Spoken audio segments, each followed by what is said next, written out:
I am delighted to be the one to introduce Dr. Helen Lafferty. You know, she was born in Youngstown and raised in Youngstown. How many of you were born in Youngstown? Put your hand up.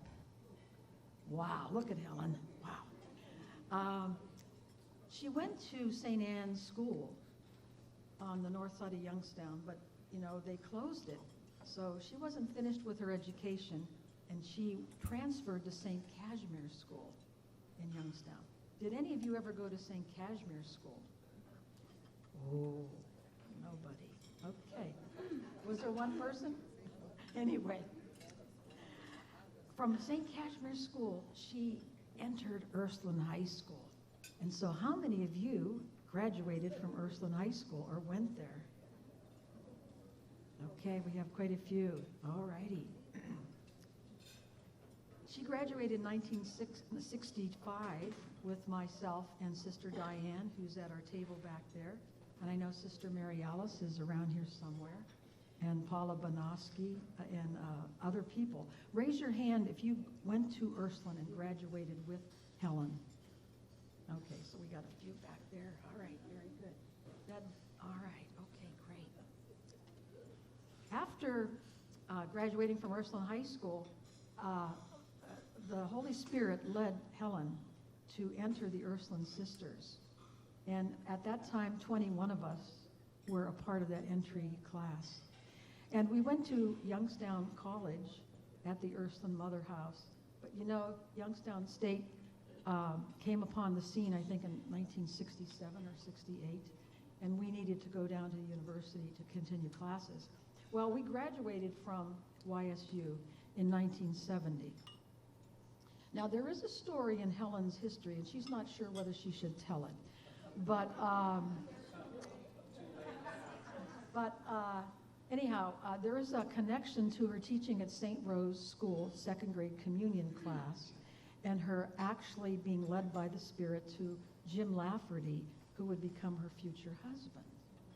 Now, is anybody interested in hearing that story? If you raise your hand. Okay, well, Helen, it's up to you. All righty. Anyway, Helen received her BS in Education from YSU in 1970, and she continued her studies at YSU, and I believe she got another degree, a graduate degree. After she left the Ursuline community, she continued her education at the University of Pittsburgh, where she was awarded the Ph.D.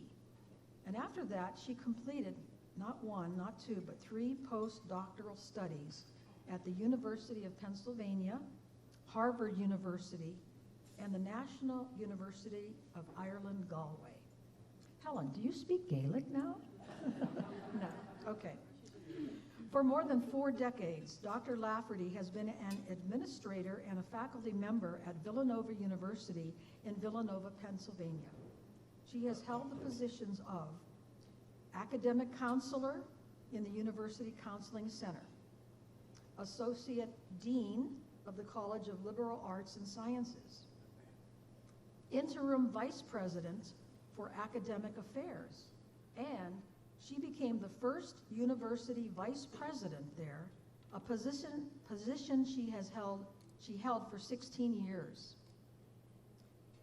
Her career has also included service as a Board of Trustee member at Gwynedd Mercy University in Gwynedd, Pennsylvania, and Iona University in New Rochelle, New York.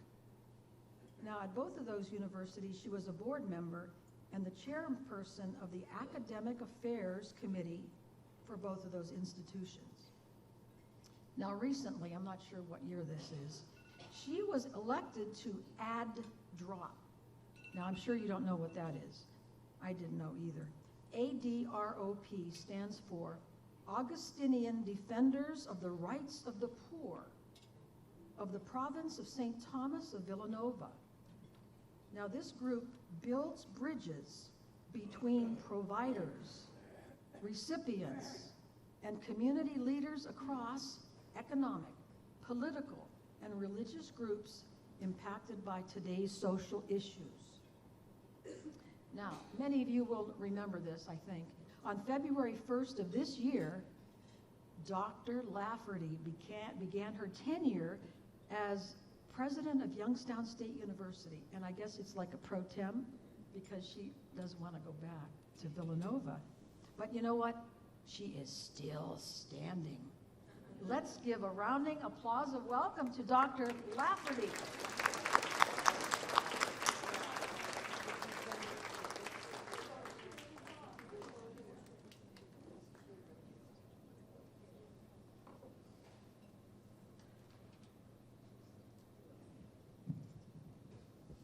The pressure is definitely on. What an introduction. I don't know if I've ever had an introduction like that. And I must tell you, as I look around at all of you and knowing the part you played in my life, it really does give me reason to pause. Someone told me that you might want to know how I ended up here in the job I currently have. So I'll tell you. As many of you know, I was born and raised in Youngstown, Ohio. I lived on the north side, Fairgreen Avenue. I was the oldest of 3 daughters. My mother was a single mother before we even had the term single mother. My father died at an early age. We lived with my grandparents. My mother went back to nursing school to raise us. We had very little. Never went on a vacation. Never had a car. I started making pizzas at Levani's Pizza to pay for my Ursuline High School uniforms. I grew up in a household where no one even said the word college. I never heard that word. So how then did I end up here? Well, let me tell you. There were 2 educational forces in my life, 2. Not anyone in my family. They were the Ursuline Sisters and Youngstown State University. They were the ones that started my educational life. They actually gave me my educational life. I am here today, who I am and where I am, because of them. Nobody else, them. So here's how it went down. I got a call from the chair of the board, Jack Jakovic, George, you know him. And he said, Helen, I happen to be a global trustee at the Youngstown State University board at the time. He said, would you consider being the interim president of Youngstown State University? What? Say that again? Will you consider being the interim president of Youngstown State University? And I thought to myself, if I lived 10 lives, 10, I could never, ever repay Youngstown State University for all she has done for me. How could I ever say no? So I said yes. So I said it rather immediately. And you know, for those of you who are married, you know there's standard codes for accepting a job. Like, right? Standard codes like, well, let me talk that over with my husband. I'll get back to you in 2 days, right? That's standard code. You know you want the job, you're ready to jump out of your skin, but you must follow the code. So, I did not follow the code, right? I get into my car and I say to myself, what have you just done? I pull into the garage, my husband is in the kitchen, and I said to him, laugh, you are never going to believe what I just did. And standard from him, he says, now what? So that should tell you he's been down this road before, right? And I said, Jack Jacobit called me and asked me to be the interim president of Youngstown University, and I said yes. And he goes, well, why wouldn't you say yes? I said, well, I didn't say that. I had to talk it over with you. He said, what exactly did you have to talk over with me? And I knew I was off the hook, and I was very grateful for that answer. So that is how I got here. I'm 8 months old. And I must tell you, and for all of you who are alumni or alumni of Youngstown State, I have enjoyed every single solitary minute. Now, does that mean it hasn't been without its challenges? Not at all. I've had my share, but I can tell you, Youngstown State University is a wonderful, wonderful place. Great faculty, great students, great staff. And my 8 months could not be any better. I am so grateful to so many people. And just the other day, I thought about, how are you going to say goodbye? Wow, that's going to be a bittersweet day for me, I can tell you right now. So you might be asking, why am I saying goodbye if I love it so much? Well, let me tell you. I have spent the last 42 years of my life working at Villanova University in Pennsylvania. That's actually where my professional life began. And I kind of think if that's where it began, that's where it should end. And so I'm going back. And I'm going to pick up, and I'm going to do exactly what I was doing when I left. I was a professor. I taught graduate students. So here's the difference. Now that I'm president, right, everybody does everything for me. All I have to do is show up. And sometimes I'm not even sure I have to do that. But everybody does everything for me. So someone said to me, Helen, what's it going to be like when you go back to Villanova? I said, I will schlep my own books, I will open my own doors, I will not find a parking space, I will have no tickets to any game, I will just be an ordinary run-of-the-mill faculty. And so of course when I say that's where my career will end, people say, oh, are you going to retire? Well, let me state for the record and unequivocally, I have absolutely no intention of retiring. So someone says, well, will you retire? And my answer is, no, I'll just die. And hopefully, I will die empty. I will have used every gift that I've been given, hopefully for someone else always, and I won't have any more left to give.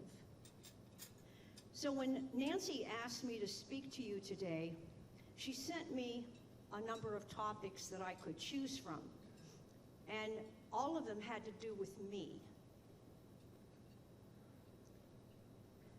I really don't like talking about myself, so the one that I chose had to do with a life of service. And as I look around at everyone in this room, those I know very well, those I wish I knew very well, those that were my dearest friends, I know that if anybody wants to live a happy life, there is one way to do that, and that is to serve. That is to serve. And what does service look like? Recently, I had the pleasure of having lunch with one of my dear friends. And we were talking. Rita, I'm talking about you. And we were talking. And I said to her, so, you're retired. What's it like? Listen to this. It's really important when you talk about service. She said, well, I have one word. Sorry, the sinuses. I have one word. And I said, what word is that? She said, available. You get the gold star, Ree. I am available that really is the essence of service. Anyone who needs me to do something I can do, I'm available. And again, I don't know everyone here. I know some people. I have the feeling that many of you live that kind of life. You're available. The wonderful people who organized this event. 17 years, that's quite a tenure. And what that says to me is that you do relish the importance of service. It's no surprise to anybody that we live in a world today that is rather fractured. A lot of hatred, a lot of anger, a lot of rage. Sadly, it's what our young people see. Why is that? Why does that happen? Well, I'm sure there are many reasons, but I think probably one of the essential reasons is that we have stopped seeing each other as great human beings. Not perfect, not without flaws, not without dark spots, but a sister, a brother. And because we do not see each other like that anymore, the whole notion of service, right, it gets lost.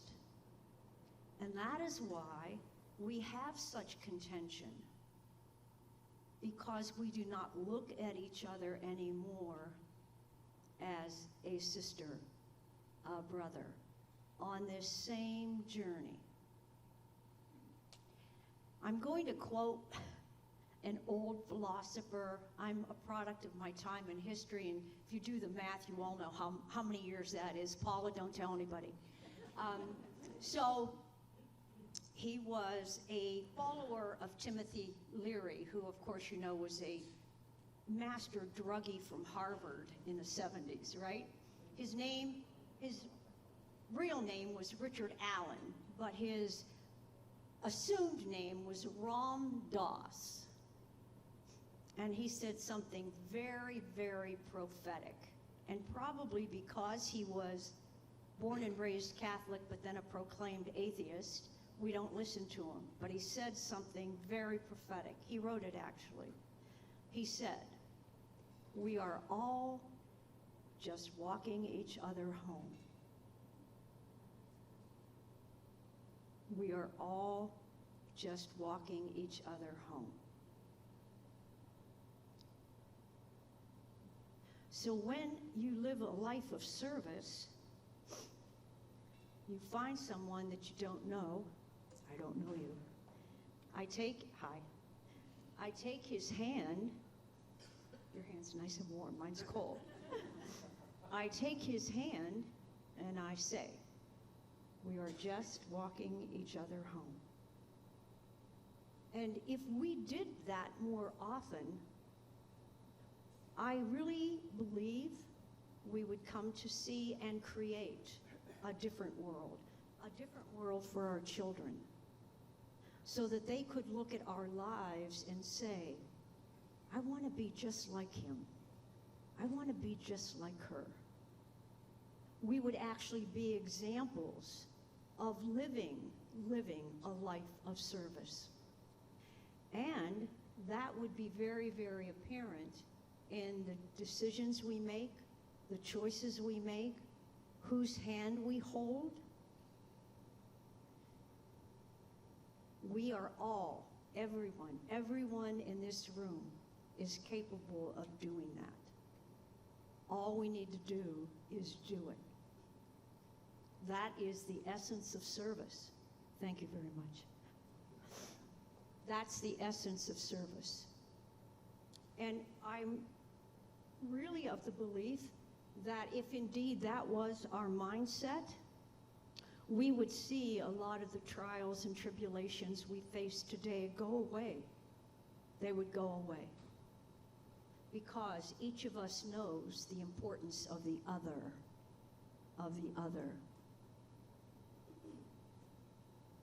we would would know that. We would actually live it. And that's what every one of us, every single one of us are called to do. And here's the good news. Every one of us can do it. We can all do that. So, when someone says to you, are you free to teach someone how to read? I'm available. Are you free to work at a soup kitchen? I'm available. Are you free to help me move the furniture in my house? I'm available. One word, just one word, spoken from the heart that changes another person's life for the better. You're available.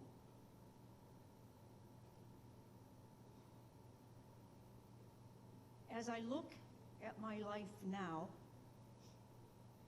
I know how many wonderful blessings I've received. That young girl that I described growing up is no longer me. I have had so many great people as a part of my life. I have received so many blessings, I cannot even begin to count them. Many of those blessings are sitting right here.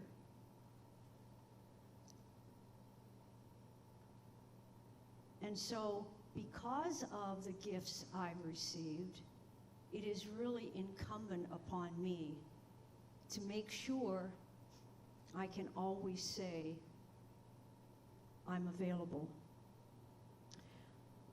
Back at Villanova, we have a program, actually it's over 50 years old now, where we, the faculty, go and teach at our maximum security prison.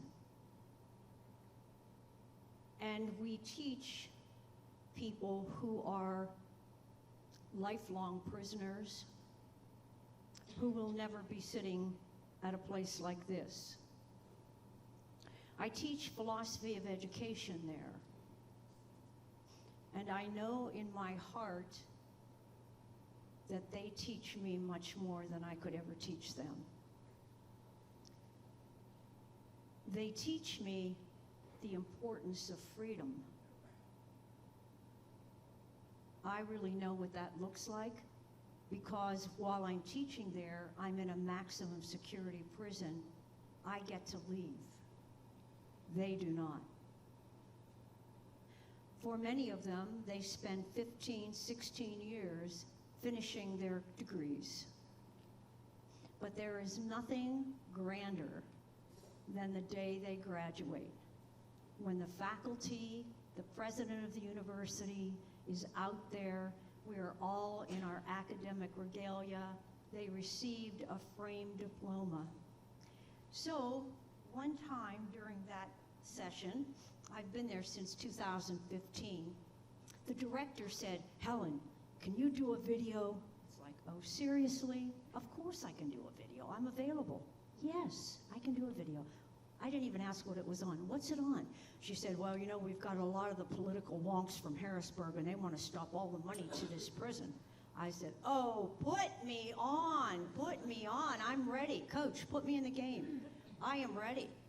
So I go to the taping room, and the one politician says to me, well, in very kind of snarky, attitude. I just have no use for attitude. But anyway, he had a little bit of it, and he said, so, these guys aren't getting out. What do you expect them to do with their degrees?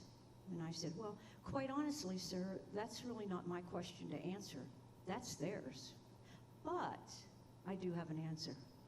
But if all they can do is show their children and grandchildren the importance of education, their degrees will be used quite well.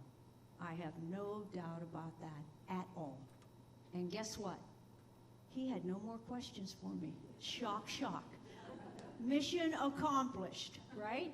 And so, again, It's experiences like that and the things that you do to help one another and other people, that when you step back and you say, so what did that really mean to someone? Did that really matter? Do not ever doubt. Don't ever doubt that it matters. You might not know exactly how or why, but it matters. So some of you have heard this before. I gave a retreat out at the Mother House. I have a favorite, not one, I have a lot of favorite authors, and he's one of my favorite authors. His name is Simon Sinek. If any of you ever watch TED Talks on YouTube, he is quite famous for his TED Talks. And Simon Sinek wrote a book that I almost consider it my Bible. And the name of the book is called Start With Why. W-H-Y. And where am I? Youngstown. My big why. And our new branding, right? What does it say? Wait a minute. Know why. Know why. Why is very important. Why do we serve? Why do we do any of this? Why? So my very first day at Youngstown State, I buy all my cabinet the book. And one of them says to me, "Is this homework?" And I said, "Yes, it's homework. Read the book." "Okay, I will read the book." And he did. So anyway, Simon Sinek has what he calls golden circles. And when he talks about inspiration and service, he says, and I'm paraphrasing now, it's not what you do, it's not even how you do it. What inspires is why you do it. Thus his book, Start With Why. So anytime you want to be that person of inspiration, that person whose service shows that you really understand what it means to be available to somebody else, when you really get that, that means you start with why. You start with why.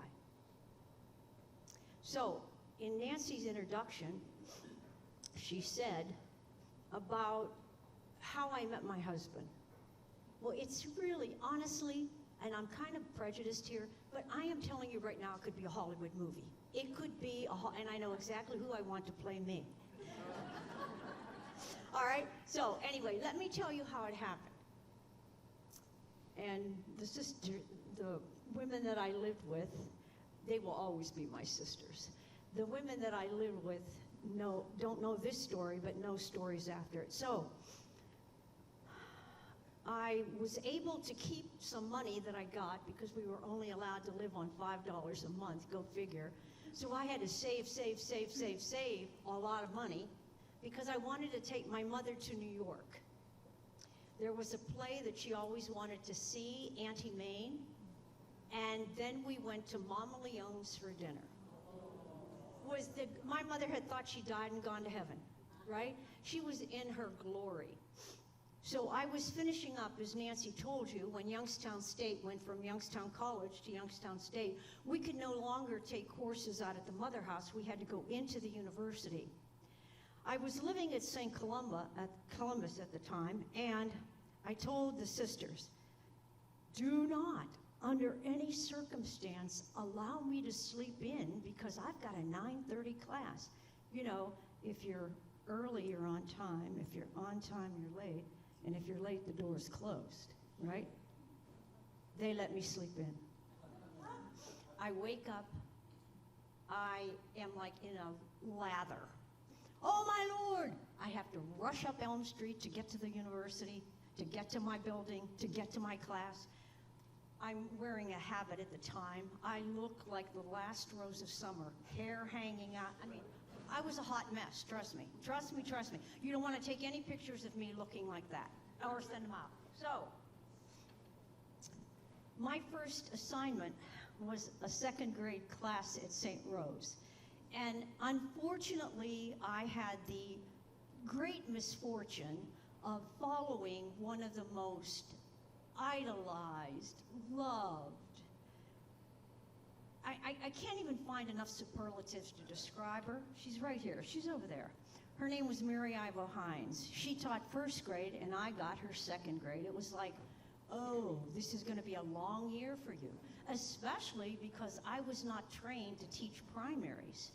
But because sisters had to be in the first communion class, I got the luck of the draw, and I had a second grade. I had no clue what I was doing. The only thing I could do was love them and hope they loved me back, and they did. They taught me much more. So anyway, I had this little darling, darling kid. His name was Tony Restuccio. He's a doctor now, a VA doctor, quite prominent in Virginia. He was about yay big, no teeth, and he would come up to me and say, "Can I write you a note on my paper?" "Of course, Tony, you can write me a note on your paper." So here's what his notes would say. "Dear Sister Helen, I love you. Will you marry me?" So I would write back, "Dear Tony, I love you too. I will marry you if your papers stay this good." So Tony had a sister who was a hydrocephalic dwarf.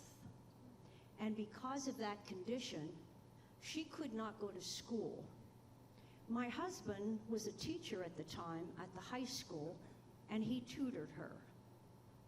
So he's tutoring Donna, and my little guy goes over, "Mr. Lafferty, Mr. Lafferty, look at what my sister Helen wrote on my paper. She's going to marry me." My husband recalls his time in Catholic school, and he's thinking, who is this woman, right? I think maybe that would not have gone over so well with the sisters I had. And then, okay, well, my husband, "Oh, that's good, Tony, I'm glad she's going to marry you. Fine, fine, fine." So then it's First Communion. Knock on the door. "Sister Helen, can we take a picture?" There was Mr. and Mrs. Restuccio, Donna, Tony, and Sister Helen. Of course we can take a picture. So we take a picture. It was a Polaroid. Fast forward, my husband's tutoring Donna again. He shows him that picture. "Mr. Lafferty, here's my sister Helen. Look at her. Here's my sister Helen." He looks. Now go back to me going up the hill to get to my class. Coming down the hill is Mr. Lafferty. I cross the street, and he says to me, "Excuse me, are you Sister Helen from Girard?" I'm like, "What?" "Yes." I said, "But I don't think I know you." He said, "No, we've never met." I said, "How do you know my name?" He said, Did you teach Tony Restuccio?" I did. And that is how it happened. Could that be a Hollywood movie? Right? How many of you clap if you think it could be a Hollywood movie? All right, there you go. It could be a Hollywood movie. When I tell my husband I told the story, he's going to die. Trust me, he's going to die. But, so how does that have to do with service? Well, let me tell you how it has to do with it. When Tony came to the convent and said, "Can we take a picture?" I didn't have to say yes. I did. I was available. "Sure, Tony, come on in." The whole family comes in, we take a picture. Had we not taken that picture, my last name would not be what it is today. And I'm happy to tell you that in next June, we will celebrate our 50th wedding anniversary. So, thank you. So I guess it worked out pretty well. As far as the conclusion, if you're an academic, you have the thesis sentence, then you have the body of the report, and then you have the conclusion. You always have to have a conclusion. So I'm going to actually conclude with a prayer that I didn't know whether or not I was going to read. Actually, I gave my friend Rita a copy of the prayer, and I said, I don't know if I'm going to read this. She goes, "Oh, okay, read it." So I'm doing what you say, Greg. And I can't take any credit for it. This was actually done by one of our professors, Mary Place Thomas. George had invited me to speak to the Youngstown State University retirees, and that was quite an honor for me. And at one point in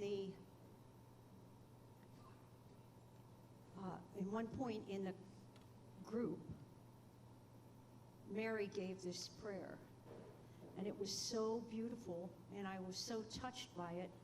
I said to her, "May I have that prayer?" And she said, "Like this?" I said, "Yes, just like this." So I would like to share with you the sentiments of this prayer, because I think it really does conclude or summarize the whole notion of being available and serving. What does it matter, the myths of old, if they do not feed the soul and fire us up when we take them in? What does it matter if God exists, or Jesus rose, or Eve ate an apple, if in our time we allow hungry children, human trafficking, the shunning of gays by the people of God? What do I care about a religion that does not lead to justice or mercy or truth? I am here to live out the meaning of God, not to argue about what God means. Do not make me laugh with that pompous talk about true religions. Get up on your feet, do something. Show me what it looks like to serve. Thank you.